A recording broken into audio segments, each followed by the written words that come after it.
자, 이제 성경의 전도에 관한 얘기를 같이 한번 해보도록 하겠습니다. 그, 전도는 우리가 지금까지의 포커스는 뭐냐면, 잃어버린 어린 양 하나에 포커스가 맞춰져 있었습니다. 근데 그것도 너무나 필요하고 꼭 해야 되리라고 생각합니다. 하지만 조금 더 큰 얘기도 우리가 놓치면 안 되겠는데, 예수님은 처음부터 이 땅에 오실 때에 세계를 살리기 위해서 오셨습니다. 예, 전체를 살리기 위해 오셨습니다. 사실 이게 같이 가야 돼요. 전부를 살리는 전략과 잃어버린 한 영혼을 귀하게 여기는 것이 같이 가야 되는데, 잃어버린 한 영혼을 전달하는 것들은 꽤나 전달됐지만 전부를 살리는 그런 의미로, 그러니까 예수님이 어떻게 전도를 하셨고 어떻게 전도를 가르쳤는지에 대해서는 우리가 약간 좀 놓쳤던 것 같습니다. 그래서 이 성경의 전도는 크게 세 부분으로 되어 있는데, 하나는 이제 예수님이 보여주신 전도, 두 번째는 예수님이 전도 이렇게 해라라고 해서 가르쳐신 본문, 그리고 이제 그걸로 결론 내려서 성경의 전도는 이런 것이다. 이게 크게 세 파트로 이제 되어 있습니다. 먼저 예수님의 전도를 보실 때에 머릿속에 둬야 될 생각은, 예수님은 전 세계를 위해서, 전 세계를 살리기 위해서 왔다. 요 관점으로 봐야지 이해가 됩니다. 만약 이걸 잃어버린다고 하면 그냥 한 행동과 한 사건에만 초점을 맞춥니다. 근데 이럴 때는 전부가 이해되지가 않습니다. 전체를 살리기 위해서 왔다라고 한 개념이 딱 머릿속에 들고, 전부를 살리기 위해서 어떻게 하셨을까? 전 세계를 살리기 위해서 어떻게 하셨을까? 요 생각으로 보면 예수님이 하신 것들이 좀 이해가 된다는 거죠. 보면 먼저 예수님이 행하신 전도를 보시면 마태복음 4장 17절에 이때부터 예수께서 비로소 전파하여 이르시되 회개하라 천국이 가까이 왔느니라 하시더라. 마태복음 4장 23절에 예수께서 온 갈릴리에 두루 다니사 그들의 회당에서 가르치시며 천국 복음을 전파하시며 백성 중에 모든 병과 모든 약한 것을 고치시니, 예수님께서 전파하셨다고 얘기합니다. 복음 전하셨다고 얘기합니다. 하나님 나라에 관해서 누구든지 예수님을 믿게 돼서 이르게 될 하나님의 나라에 관한 얘기를, 복음을 전하시고, 이거는 불특정 다수라고 좀 볼 수가 있겠죠.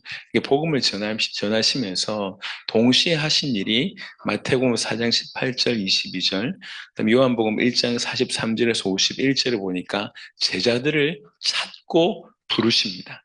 갈릴리 해변에 다니시다가 두 형제 곧 베드로라 하는 시몬과 그의 형제 안드레가 바다에 그물 던지는 것을 보시니 그들은 어부라 말씀하시되 나를 따라오라 내가 너희를 사람 낚는 어부가 되게 하리라 하시니 그들이 곧 그물을 버려두고 예수를 따르니라.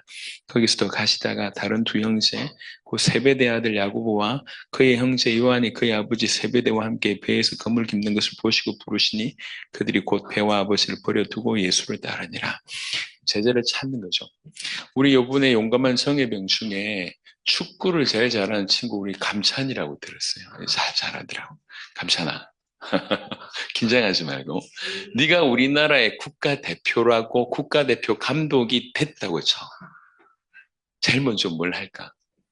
제일 먼저 할 거. 네가 국가대표가 돼서 우리나라를 월드컵에서 최고가 되게 해야 될 책임이 있어. 제일 먼저 해야 될 게 뭘까? 그렇지. 잘하는 선수를 뽑는 거지. 그게 첫 번째입니다. 이게 굉장히 심플한 원리예요. 굉장히 심플한 원리는 뭐냐면 제자를 찾는 겁니다. 사람을 찾는. 왜 제자를 찾냐면 전부를 살리기 위해서. 전부를 살리기 위해서 키가 뭐냐면 제자를 찾는 겁니다. 너는 제자고 너는 제자가 아니고라고 하는 분리를 시키기 위한 게 아니에요. 전부를 살리기 위해서 잘하는 사람을 찾는 겁니다. 우리나라가 최고 가기 위해서 잘하는 사람을 찾는 겁니다. 나는 발탁이 됐고 나는 발탁이 안 됐고 그렇게 나는 차별해 이런 개념이 아니에요. 얘는 제자고 얘는 제자 아니야. 차별하자는 얘기가 아니고 그런 얘기가 아니고 어떻게 하면 전부를 살릴까? 어떻게 하면 전체를 살릴 수 있을까? 전체를 살릴 수 있는 키가 제자이기 때문에 제자를 찾아라고 얘기를 하시는 겁니다. 이건 사람 차별의 얘기가 아니에요. 주님은 처음부터 전 지구상에 이스라엘 안에 저 예루살렘하고 저기 그 갈릴리 그 땅에 예수님이 육신을 가지고 다녔던 그 땅에 몇 사람을 살리기 위해서 오신 게 아니에요. 우리 주님 이 땅에 세계를 살리기 위해서 오셨습니다. 그래서 그분의 행보는 처음부터 세계를 살리는데 그분의 행보가 달려져 있습니다. 어떻게 하면 세계를 살릴까요? 몸을 가지고 있으면서 몸을 움직일 수 있는 주변 사람들에게 복음 전하는 건 당연한 일입니다.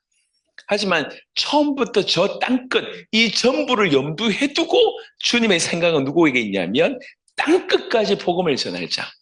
땅끝까지 변하지 않고 복음을 전할 그 제자, 그 제자를 찾는 것이 예수님의 사역의 키였습니다. 우리가 요즘에는 그 영상이 많이 돌아다니잖아요. 저는 영상이, 그래서 어떤 영상은 뭐 이렇게 음악하는 영상이나 뭐 이런 영상을 보면 그 앉아있는 청중은 100명 정도도 안 돼요. 근데 이 영상이 매덕 뷰를 찍는 게 있거든요. 그러니까 거기보다 저 카메라 밖이 훨씬 크다는 거예요. 요즘에 우리나라에서 또 이제 미스터 트롯 하잖아요. 미스터 트롯. 우리 아줌마들 좋아하는 미스터 트롯을 하더라고. 보니까 아주 이렇게 인물들이 많이, 제가 한 번 봤는데 아주 인물이 많이 나오더라고. 보니까 잘하는 친구들이 많이 나와요. 정작 그 안에서 그 사람의 노래를 듣고 있는 사람들은 불과 1, 200명이 안 될 거예요. 아직 생방송을 안 하니까. 얼마 안 될 거예요. 하지만 그 시청률을 보면 이게 우리나라에서 몇십만, 몇백만이에요. 카메라 밖이 훨씬 많아요. 예수님이 이 땅에 몸으로 그 돌아다니셨던, 걸어다니면서 만날 수 있었던 그런 사람들보다 제자를 통해서 복음을 받게 될 사람들이 훨씬 많다는 거죠. 그래서 처음부터 우리 주님은 세계를 살리기 위해서 제자를 찾았습니다. 이게 중요합니다. 왜 제자를 찾는가? 분리하라는 얘기가 아니에요. 차별하라는 얘기가 아닙니다. 전부를 살리기 위해서 제자를 찾습니다. 요한복음 1장 43절부터 51절 중에 47절부터 보면 예수께서 나다나엘이 자기에게 오는 것을 보시고 그를 가리켜 이르시되 보라 이는 참으로 이스라엘 사람이라 그 속에 간사한 것이 없도다. 나다나엘이 이르되 어떻게 나를 아시나이까? 예수께서 대답하여 이르시되 빌림이 너를 부르기 전에 네가 무화과 나무 아래에 있을 때 보았노라.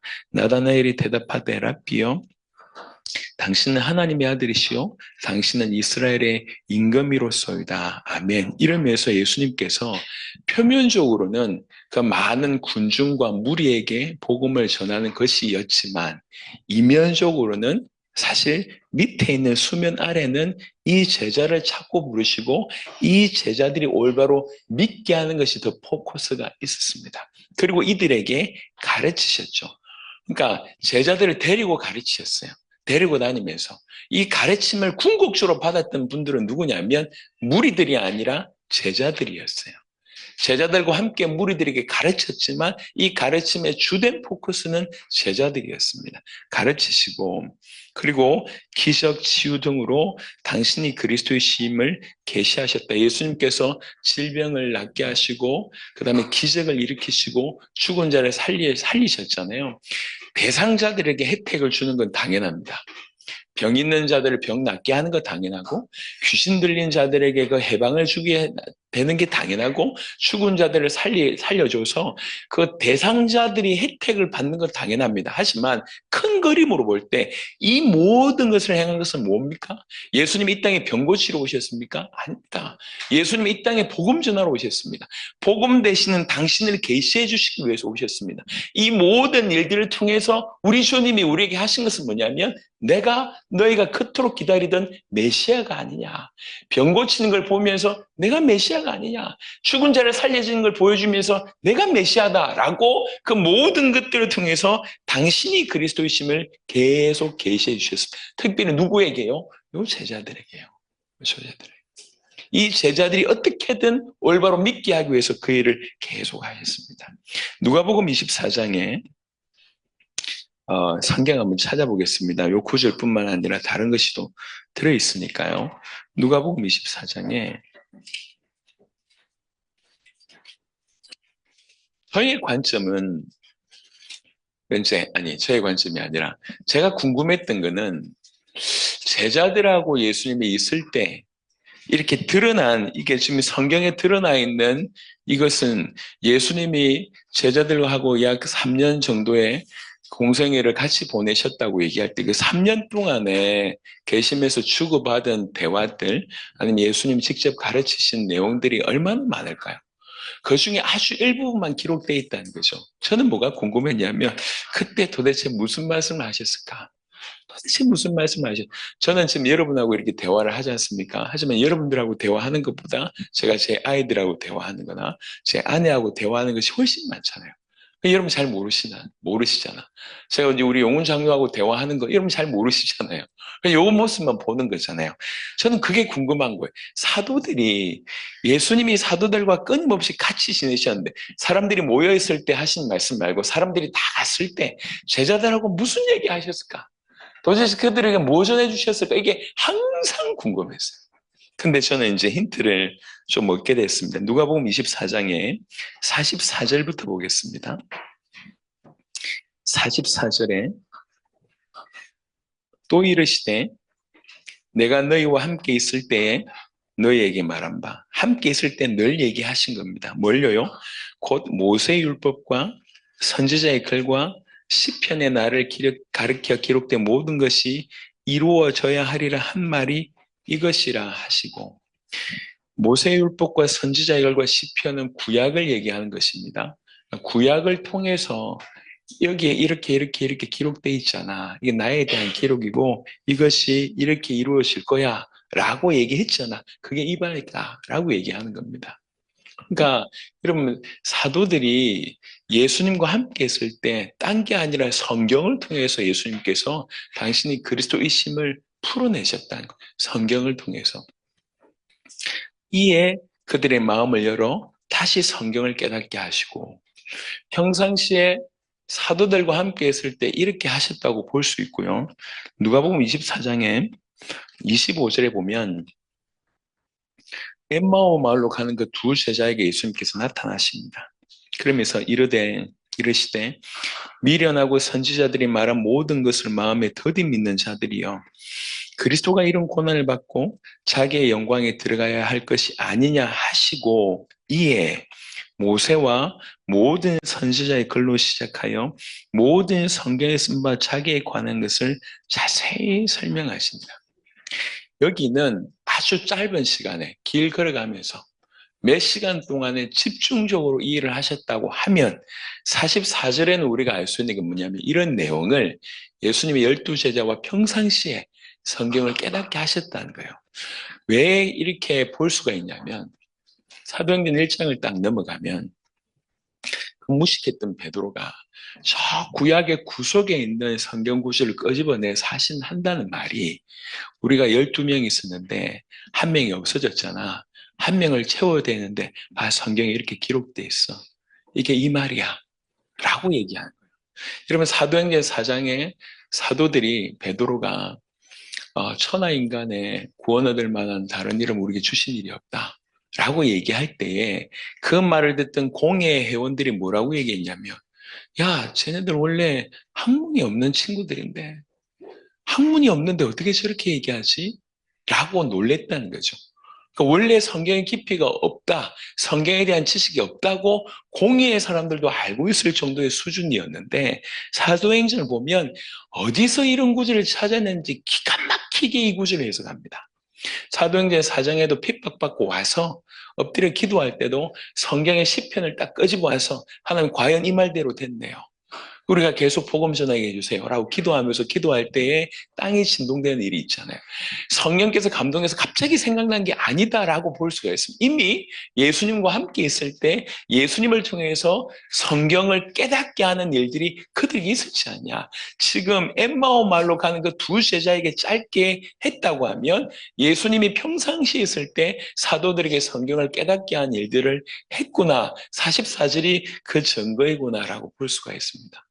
그래서 정리하면 예수님께서는 표면적으로는 그때 그 당시 육신으로 있을 때의 갈릴리 지방의 사람들과 예루살렘을 비롯해서 이스라엘 사람들에게 복음을 전했지만, 처음부터 예수님은 세계를 살리기 위해서 그 땅에 가신 거예요. 그 땅만이 아니에요. 그때 그 자리에서 만났던 그 사람들만이가 아니라 세계를 살리기 위해서 육신을 입고 이스라엘에 오신 겁니다. 어떻게 세계를 살려야 되겠냔 말이에요. 세계를 살릴 수 있는 키는 뭐였냐? 제자였다는 것입니다. 그래서 제자를 찾은 겁니다. 그리고 제자를 부르셨습니다. 그리고 오히려 표면적으로 보이는 이 사역들보다 더 중요하게 이 제자에게 집중하셨습니다. 그래서 같이 있을 때 성경을 통해서 깨닫게 하시고 기적과 치유와 어떤 놀라운 것들을 통해서 당신이 그리스도이심을 계속 계시해 주시고 계속 말씀을 가르치시고 그래서 결국 이 제자들이 예수님을 보고 이분이 참으로 그리스도구나라고 깨닫게 됐다는 그 사람이 끝까지 세계복음을 할 수 있는 사람이거든요. 그래서 처음부터 주님의 생각은 전 세계를 살리기 위해서 전 세계를 살릴 제자, 이게 키였습니다. 여러분, 표면적인 사역이 필요 없다, 잘못됐다, 아닙니다. 한 마리 잃어버린 양을 살리는 게 그게 예수님이 직접 얘기하셨잖아요. 그게 틀린 게 아니에요. 그러니까 필요합니다. 계속 누구나에게 특정한 사람들에게 복음 전하고 불특정 사람들에게 복음 전하는 거 얼마든지 필요합니다. 하지만 놓쳤던 건 뭐냐면 전체를 살려야 되겠구나, 세계를 살려야 되겠구나라고 하는 이 인식. 그래서 세계를 살리기 위해서 오늘 제자를 찾고 제자에게 집중하고 이런 것들을 놓치지 않아야 되겠구나. 이 자리에 계신 분들은 사역을 이미 하고 계시고 이제 용감한 청년들은 평생 선교사로서의 도전을 시작하잖아요. 그러니까 열심히 하는 것도 중요하지만 큰 그림을 가지고 하셔야 돼요. 전 세계를 살리기 위해서 내 인생을 어디에 드릴까? 어디에 집중해야 되는가? 이게 좀 중요한 겁니다. 자, 예수님께서 보여주신 것이 이렇다고 하면 두 번째는 예수님이 전도를 가르쳐 주셨어요. 전도를 가르쳐 주신 본문이 제가 이야기로는 두 본문입니다. 하나는 마태복음 10장을 보겠습니다.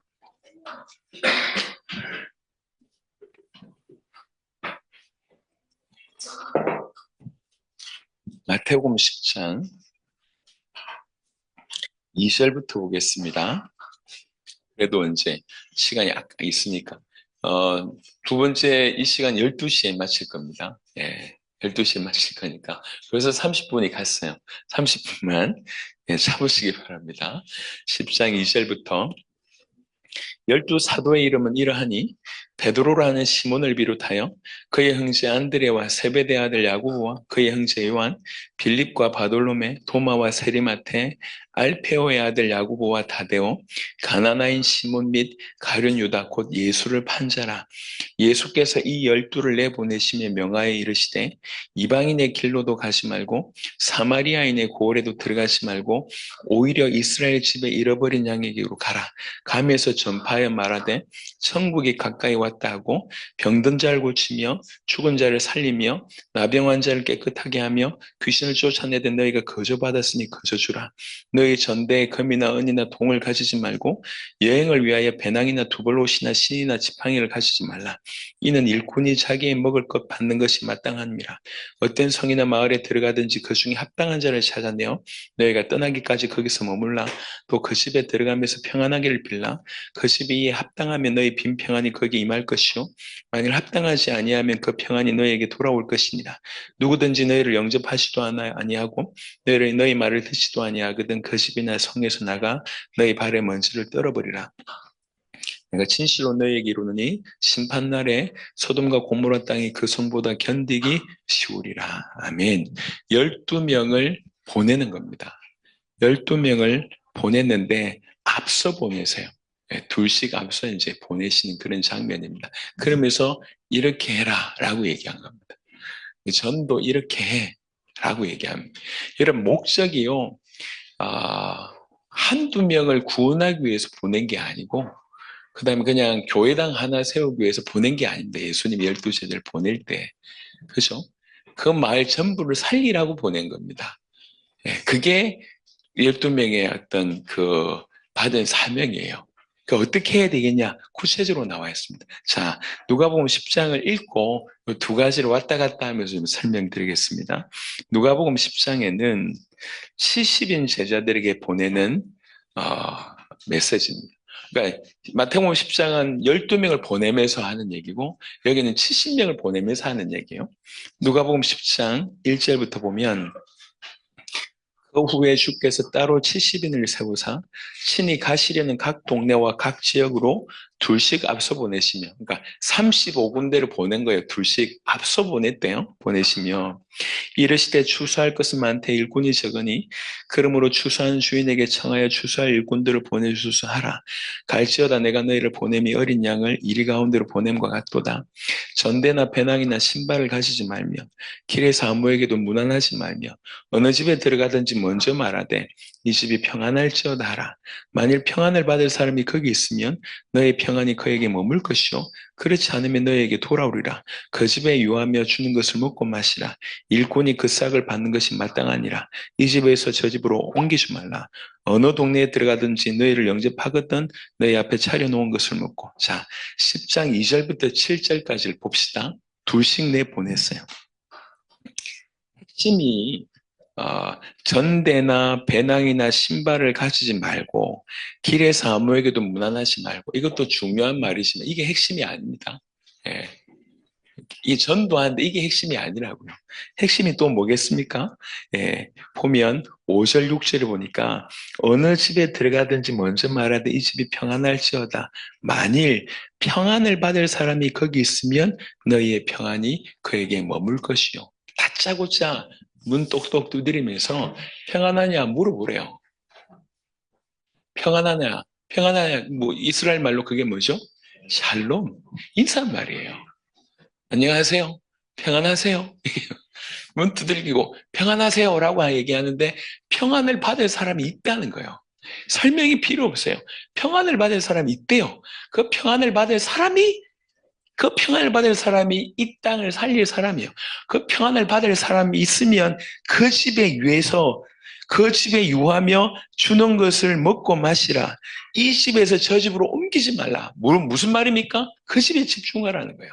그 사람 살리라는 거거든요. 이해됩니까? 굉장히 심플합니다. 둘씩 보내는데 이래라 저래라 많은 전략을 얘기한 것이 아니라 누가복음 10장은 하나를 얘기합니다. 평안을 받을 사람 찾아라. 땡. 찾으면 어떻게 하면 되는데요? 그 집에서 유하며 그 집에서 머물러라. 이 집에서 저 집으로 옮기지도 마라. 이렇게 얘기합니다. 누가복음요. 자, 마태복음 보겠습니다. 이게 사실 전부예요. 전도에 대한 얘기를 하는데 너무나 심플하게 마태복음 10장에 마태복음 10장에 7절부터 보시면 감에서 전파하여 말하되 천국이 가까이 왔다고. 아까는 아무도 무난하지 말라 이렇게 누가복음 10장을 얘기했다면 여기는 또 뭐라고 얘기하냐면 천국이 가까이 왔다고 얘기하는 거지. 천국이 가까이 왔다. 그러면서 병든 자를 고치며 죽은 자를 살리며 나병한 자를 깨끗하게 하며 귀신을 쫓아내되 너희가 거저 받았으니 거저 주어라. 사실은 10장 1절을 보니까 예수께서 그의 12제자를 부르사 더러운 귀신을 쫓아내며 모든 병과 모든 약한 것을 고치는 권능을 주시니라. 이 권능은 사도들에게 있는 권능입니다. 전도를 하는데 꼭 이렇게 해야 되냐, 우리는 이렇게 해야 된다고 하면 전도 못해요. 요거는 사도들에게 주신 특별한 권능이라고 이해를 하는 것이 좋을 것 같습니다. 키가 뭐냐는 거죠. 너희 전대에 금이나 은이나 동을 가지지 말고, 이것도 키는 아닐 것입니다. 여행을 위하여 배낭이나 두고롯이나 신이나 지팡이를 가지지 말라. 이것도 사실은 키는 아닐 겁니다. 키는 뭐냐면 11절입니다. 어떤 성이나 마을에 들어가든지 그 중에 합당한 자를 찾아내라. 합당한 자를 내면요, 거기서 너희가 떠나기까지 거기서 머물라. 두 가지입니다. 찾아내, 그리고 거기서 머물러. 이렇게 되어 있습니다. 그 전도를 보내는데 예수님께서는 전혀 우리가 생각 못하는 방법을 얘기합니다. 거기 합당한 자가 있다. 걔 찾아내면 끝이야. 그리고 거기서 머물러 집중해. 요 얘기입니다. 근데 누가 합당한 자인지 모르잖아요. 합당한 자 이렇게 알 수 있다고. 누가 합당한 자인지 모르니까 누가복음 10장과 마태복음 10장을 이렇게 연결해 보면 될 것 같아요. 보세요. 12절에 또 그 집에 들어가면서 평안하기를 빌라. 이게 누가복음 10장하고 연결되는 얘기잖아요. 어떻게 찾아냈다는 얘기죠? 두들기면서 그냥 평안하냐 물어봤다는 얘기예요. 누구든지 너희를 그 집이 이에 합당하면 너희 빈 평안이 거기 임할 것이요 만일 합당하지 않으면 그 평안이 너희에게 돌아올 것이니라. 그냥 확인만 했다고 볼 수가 있습니다. 두들겨 봤다는 것은. 근데 마태복음 10장과 연결해서 보면 마태복음 10장은 천국이 가까이 왔다고 외쳤잖아요. 마을에 들어가서 천국이 가까웠다. 모든 사람이 들었어요. 모든 사람이 저 천국 전하는 사람들이네. 그러고 있는데 이 사람들이 집마다 두들기는 거예요. 문을 열어보니까 아까 천국이 가까이 왔다고 외치는 사람이래. 내가 관심이 없어. 그럼 문을 닫겠죠. 예. 내가 원하는 그런 질문이 아니야. 그러면 비난하고 쫓아내 보내겠죠. 근데 아까 그 말을 들을 때 뭔가 듣고 싶은 마음을 하나님 주세요. 그런 사람이 있다고. 요 합당한 사람, 요 평안을 받은 사람이 있다고. 그 사람이 들어오세요. 이렇게 되는 거예요. 그게 끝이에요. 그게 전부예요. 그래서 그 평안을 받을 사람에게 집에 머물면서 집중한 거예요. 예수님께서 찾아낸 제자에게 집중했습니다. 아까 말씀드렸죠? 찾아낸 제자에게 집중했습니다. 그대로 우리에게 말씀하시는 거예요. 저는 이거를 그냥 그대로 해외에서 적용했을 뿐이에요. 예. 그래서 제가 일일이 똑똑 두들기면서 합당한지를 모르니까 일단 빛을 발하는 거죠. 천국이 가까이 왔다를 외치는 것처럼 저는 하나님 허락하시면 그들에게 복음의 빛을 발하는 거죠. 복음의 빛을 발하면 이 중에 그 복음의 빛을 생명으로 받는 합당한 자는 반응을 보여요. 아니 반응을 어떻게 보이는데요? 여러분 딱 봐도 알아요. 온몸으로 반응을 보여요. 메시지가 안 들려가지고 막 줄이를 트는 거 앞만 조심해서 줄이를 틀어도 보여요. 졸리는데 막 견디는 거 다 보인다니까. 그런데 그냥 이 메시지가 목숨으로 확 다가오는 것도 표가 나요. 그냥 눈빛이 표가 나요. 몸이 표가 나요. 글 하나 적는 데 표가 나요. 표정 하나가 표가 나요. 그리고 나서 이분들은 얘기할 때 이런 식으로 얘기합니다. 이게 내가 찾던 겁니다. 이 메시지가 나를 살립니다. 이 메시지가 우리나라를 살릴 수 있습니다. 막 이렇게 전 세계 찾아진 제자들이 거의 다 고백이 서로 이전에 만났던 것처럼 고백해요. 그냥 생명으로 복음에 부딪히면 그렇게 반응을 보여요. 그러면 그 반응 보인 자에게 집중하는 거예요. 그 반응 보인 자에게. 저희가 했던 겁니다. 저희는 그래서 집회를 하면요. 제가 저 맨 뒷자리에 앉아요. 12강을 전할 때 제가 한두 강의 하고 나머지는 다른 분들이 강의하게 하고 저는 항상 저 뒷자리에 앉습니다. 뒷자리에 앉아서 뒤통수를 쳐다보는 거죠. 이렇게. 예. 쳐다보면 누가 받는지 알아요. 예. 제가 이제 여러분들 한 40명 앉아놓고 얘기를 했잖아요. 이 중에 몇 명 제가 픽할 것 같습니다. 몇 명. 본인들도 아실 거예요. 픽 안 나갈까? 아실 거예요. 말씀을 딱 전해보면 그냥 확 키는 뭡니까? 제가 이제 예를 들면 어느 나라를 가든지 내가 있는 동안 우리가 그 안에 머무는 동안이 이 나라 복음화에 굉장히 중요한 시간이라고 우리는 그렇게 믿어요. 그래서 그 짧은 시간에 정말 철저하게 성령 인도를 받아요. 그러니까 할 수 있으면 하나님께서 허락하시는 장에게 선명하게, 장이 주어지면 선명하게 복음 전합니다. 복음 전하면서 항상 불꽃 같은 눈으로 누가 받지를 찾습니다. 이제 제가 이렇게 하니까 우리 같이 가는 성도들도 이제는 말씀드릴 때 저를 안 봐요. 다 청중을 봐요. 뒤에서도 쟤 잘 듣더라, 쟤 잘 듣더라 이렇게 봐요. 누가 제자인가 이렇게 보는 거예요. 왜 그러냐? 그 제자가 찾아질 때 역사를 보니까요. 나중에 모여가 우리 성도들끼리 모이면 저 사람 잘 듣던데요. 저 사람 잘 듣던데. 그러면 따로 가서 확인해 보면 정확합니다.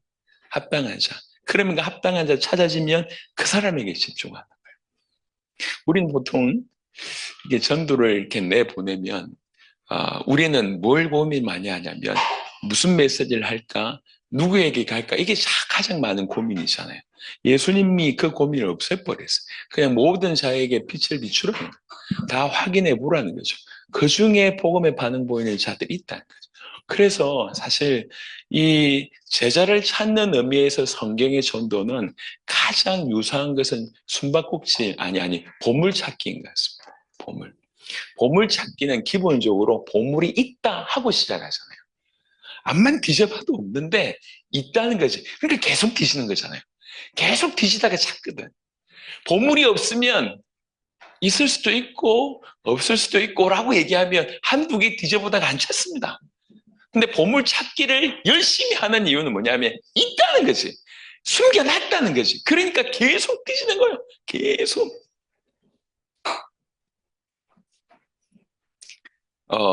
찾았는데 생각보다 큰 선물을 찾았어. 이게 뭐 대단한 거예요.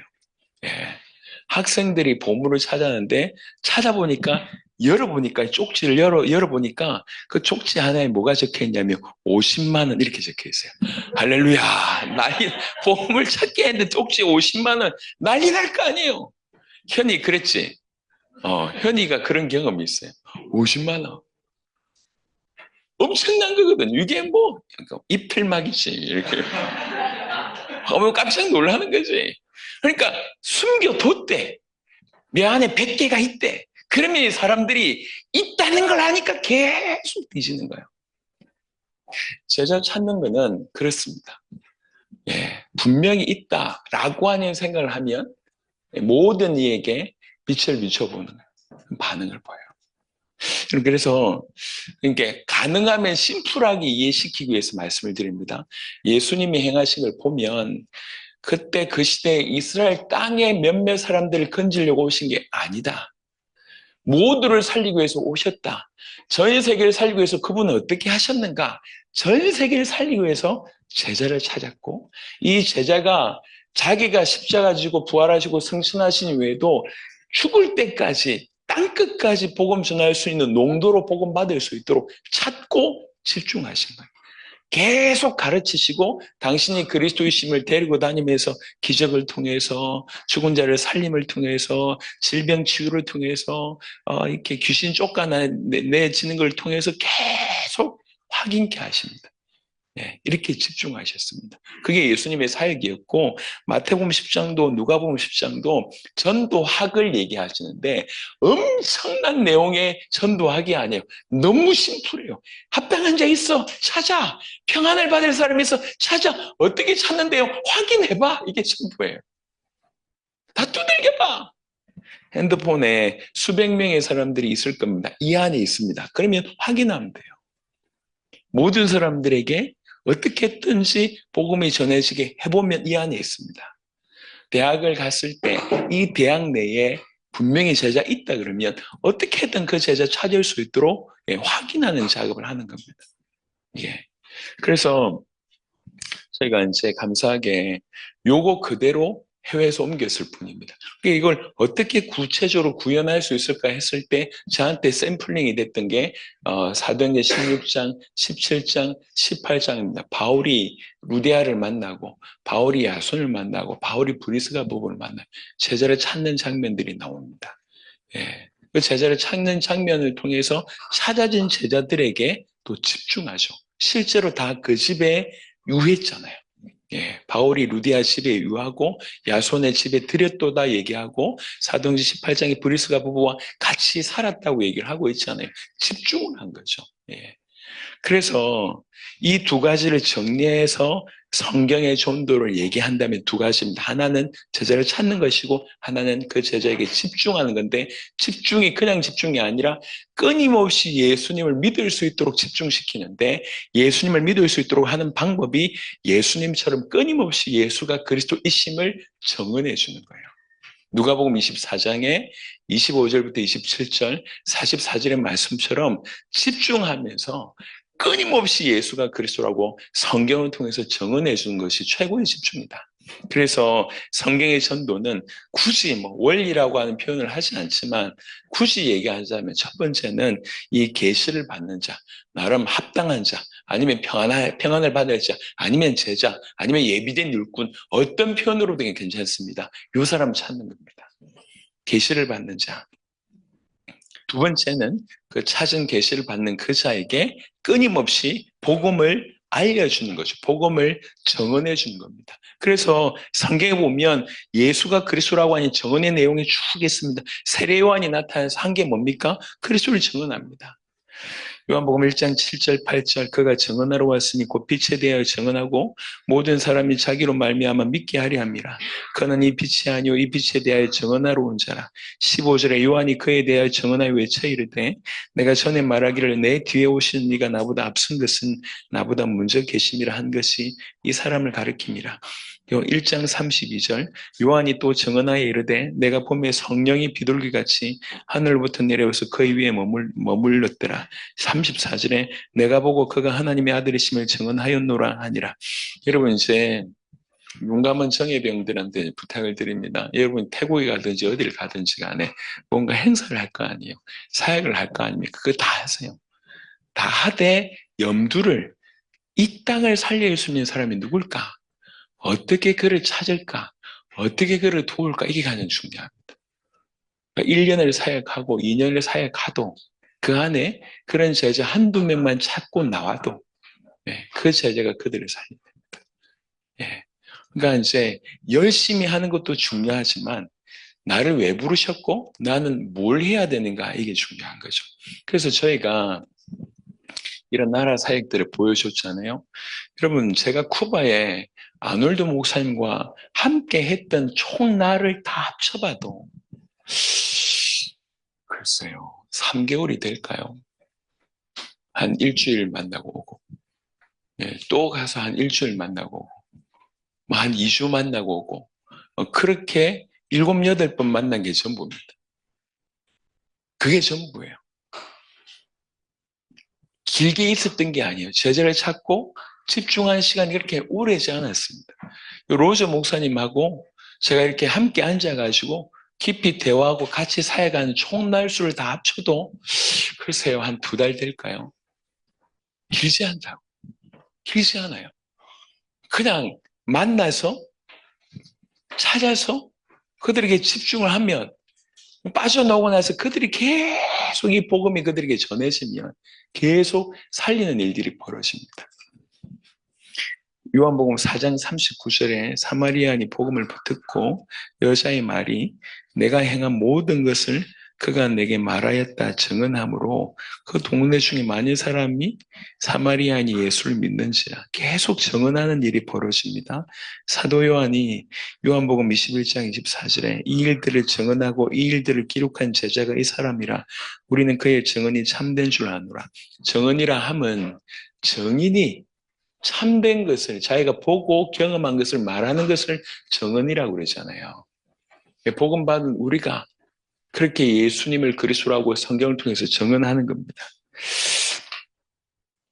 그 위에 요한일서 1장 2절, 4장 14절, 계시록 1장 2절 다 사도 요한의 증언이고 사도들도 사도행전 1장 22절에 항상 우리와 함께 다니던 사람 중에 하나를 세워 우리와 더불어 예수께서 부활하심을 증언할 사람이 되게 하여야 하리라 하거늘 사도를 한 명 충원하는데 그 충원의 사도가 해야 될 일이 뭐냐? 우리와 같이 그가 해야 될 일이 뭐냐면 이 예수께서 부활하심을 증언해야 되는 거죠.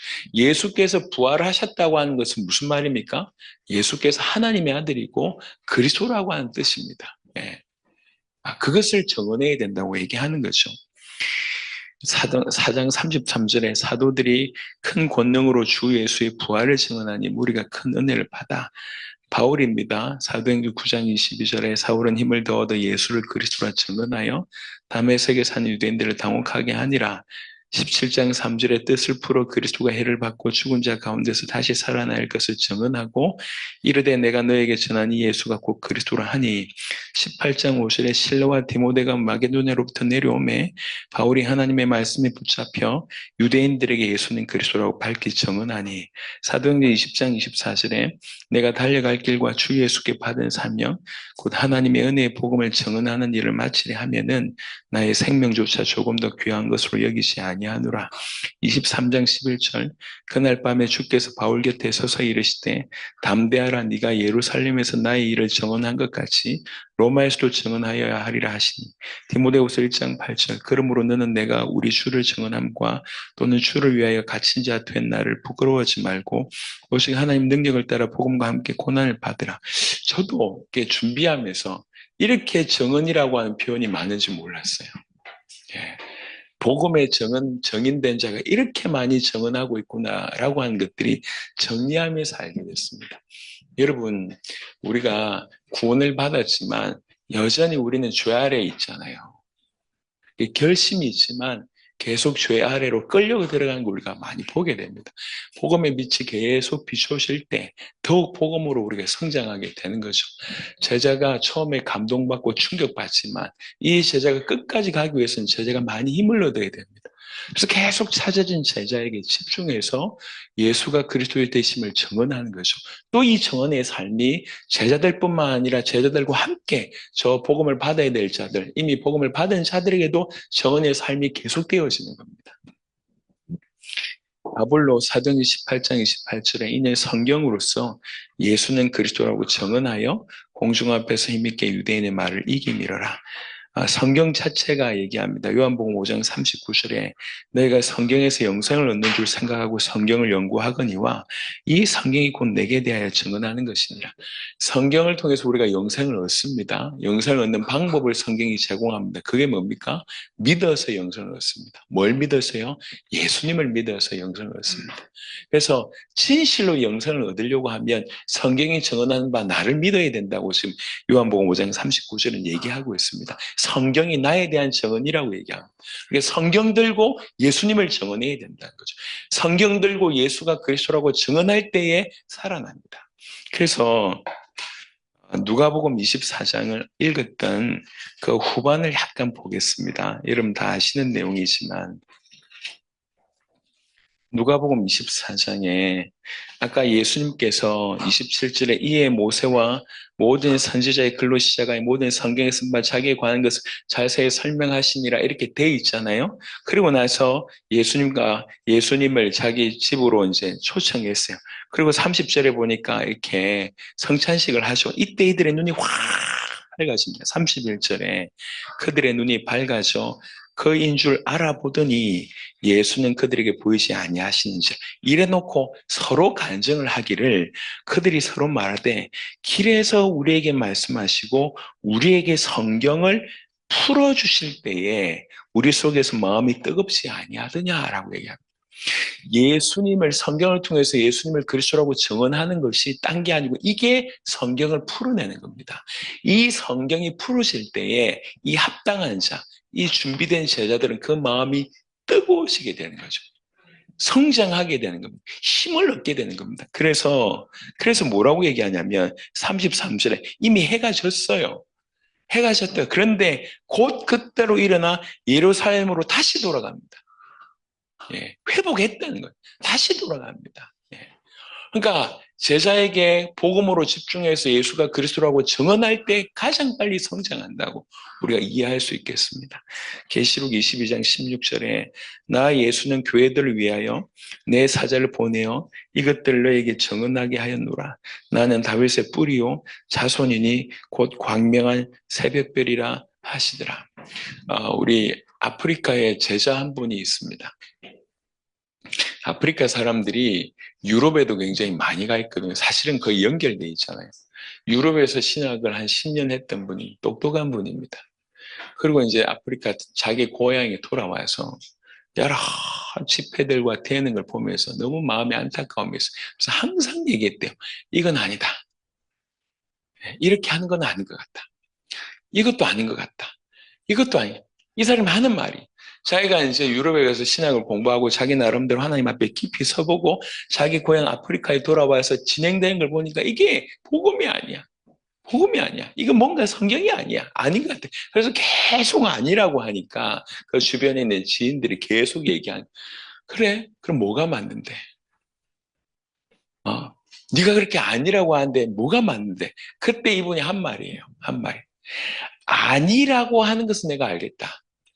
하지만 뭐가 맞는지는 내가 잘 모르겠다. 이게 이 사람의 상태였어요. 자, 그러다가 이제 저희를 만났어요. 저희를 만나고 이제야 뭐가 맞는지 알겠다. 어떻게 해야 되는 줄 알겠다. 뭐가 복음인 줄 알겠다. 이제는 내 지인들에게 이제 이게 맞다라고 내가 전할 수 있겠다라고 얘기했어요. 실제로 너무너무 준비된 사람들이 많습니다. 너무 주께서 준비하신 제자들이 많습니다. 그 제자들은 정말 한결같이 반응을 보였습니다. 한결같이. 예. 이게 복음입니다. 이 복음이라면 우리나라를 살릴 수 있습니다. 이 복음이라면 세계 살릴 수 있습니다. 이 복음이라면 나를 살릴 수 있습니다. 이게 내가 찾던 것입니다. 이게 우리가 원하던 것입니다. 이게 우리에게 필요한 것입니다. 다 그렇게 얘기했어요. 그런 분들이 전 세계에 있습니다. 그래서 그 합당한 자들, 그 평안함을 받은 자들, 아까 보물찾기 얘기했던 것처럼 그 보물이 있다는 거지. 근데 어떤 곳은 없대요. 그러면 과감하게 먼지 뿌려버리라고 얘기를 합니다. 예, 연연하지 말고. 구걸하는 게 전도가 아니에요. 그래서 머릿속에 예수님이 전부를 살리기 위해서 주신 성경에 존든 심플합니다. 있다, 합당한 자. 평안을 받을 자, 그 자를 찾으라는. 어떻게 찾으면 되냐? 예, 제가 좀 넘겼는데 지금 이제 5분 남았으니까요. 마태복음 13장에 44페이지에 예수님이 가르쳐 주신 전도에 마태복음 13장은 사실 전도에 대한 내용은 아니지만 전도에 대한 부분으로 충분히 해석할 수 있습니다. 하나님 나라에 관한 비유이기 때문에 여기 보면 씨 뿌리는 비유가 있어요. 예, 씨 뿌리는 비유에 옥토에 대한 얘기를 합니다.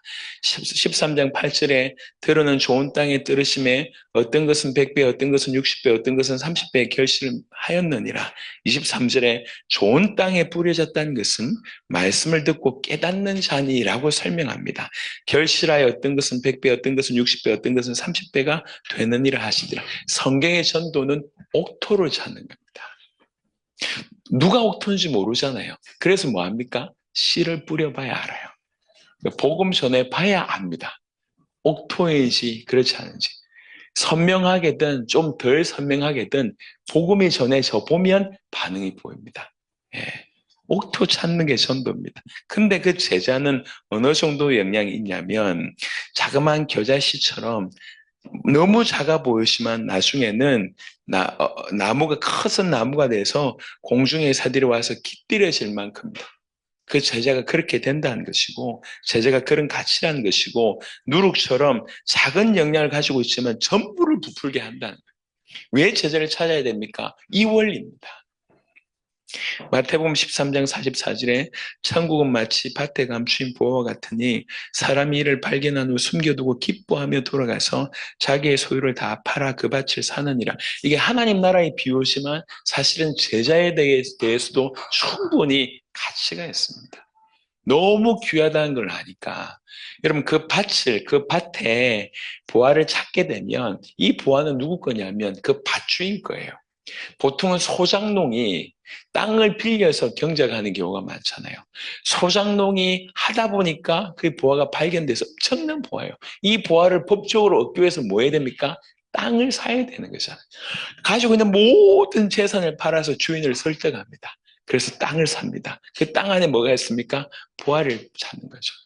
이 보화의 가치를 아니까 모든 것을 거는 것입니다. 그럼 이제 성경의 전도를 조금 정리하도록 하겠습니다. 저는 그냥 예수님께서 마태복음 10장, 누가복음 10장에 주신 말씀을 묵상하고 제가 이걸 오래전부터 얘기했었어요. 오래전부터 이걸 선포했었고 그리고 오래전부터 교회에서 진행해봤습니다. 그리고 정말이구나 확신을 얻고 그냥 미국으로 갔었을 뿐입니다. 그 자리에서도 그대로 지금까지 진행했습니다. 분명히 있다. 하나님이 숨겨준 제자가 있다. 제자를 찾기 위해서 복음의 씨를 뿌렸고 그렇게 해서 제자가 나왔으면 그 제자에게 집중했습니다. 그리고 저는 나왔을 뿐이에요. 예, 잠시 가서 찾고 나왔을 뿐입니다. 나온 이후에 저는 너무 감사한 게 우리가 갔을 때 역사가 일어나는 것이 아니라 우리가 빠져나오고 나서 역사가 일어납니다. 그래서 저는 너무 감사합니다. 예, 보통의 지금 세계적인 추세는 엄청나게 많은 사람 동원해가지고 그 자리에서 뭐 역사가 일어나고 부흥이 일어나고 치유가 일어나고 헌금이 많이 나오고 사람들이 막 놀래고 이러고 그 집회가 끝나면 그 이후에 아무것도 없게 되는 일이 다반사잖아요. 이런 일, 돈 투자하고 시간 투자하고 열정 투자했는데 남는 게 없어요. 근데 저희는 너무 감사한 게 갔다가 우리 있을 땐 별로야. 제자를 찾는 과정이 뭐 대단한 자금이 아니잖아요. 여러분 바울과 루디아가 저 뭐 이렇게 강가에서 만났어요. 예, 기도처에서 그 빨래하는 아줌마들끼리 만난 거예요. 겉으로 볼 때는 정말 아무 만남 아닌 것 같아요. 근데 이 만남을 통해서 빌립보 교회가 서고 빌립보가 바뀌잖아요. 역사적인 만남이잖아요. 겉으로 볼 때는 아무것도 없습니다. 그 만남이 수많은 열매가 맺히잖아요. 우리의 걸음이 그랬으면 좋겠습니다. 페일은하고 예수님이 가르치셨고 예수님이 행하셨고 지금 우리에게 요구하시는 것은 제자를 찾으라. 뭐 하기 위해서? 전부를 살기 위해서. 전부 살리기 위해서. 합당한 자 평안을 받을 때 있다. 찾아라. 복음을 비출 때만 제자는 반응 보인다. 제자는 반응. 그 찾아진 제자에게 집중할 때 제자를 통해서 열매 맺힌다. 이렇게 정리할 수 있겠습니다. 이름을 통해서 성경의 전도 그대로 일어나게 되기를 그리스도 예수 이름으로 축원합니다. 우리 한번 5분만 기도하겠습니다. 주님, 우리 삶에서 예수님의 마음과 같이 전 세계를 살리고자 하는 전도, 전체를 살리고자 하는 전도, 그것이 마을 전체든지 지역 전체든지 민족 전체든지 나라 전체든지 내가 알고 있는 모든 지인 전체이든지 간에 전부를 살리는 성경의 전도가 우리를 통해서 일어나게 하시고 우리가 어디를 가든지 복음의 씨앗을 뿌리게 하시고 씨앗에 반응 보이는 합당한 자, 평안을 받을 자, 계시를 받는 자, 제자를 찾는 즐거움을 우리에게 허락하시고 그 제자를 통해서 그 전부가 살아나는 경험을 주님 할 수 있도록 축복하여 주시옵소서. 우리 한번 기도하도록 하겠습니다. 하나님 감사합니다.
우리도 주님의 마음처럼 어떻게 하면 전 세계를 살릴까?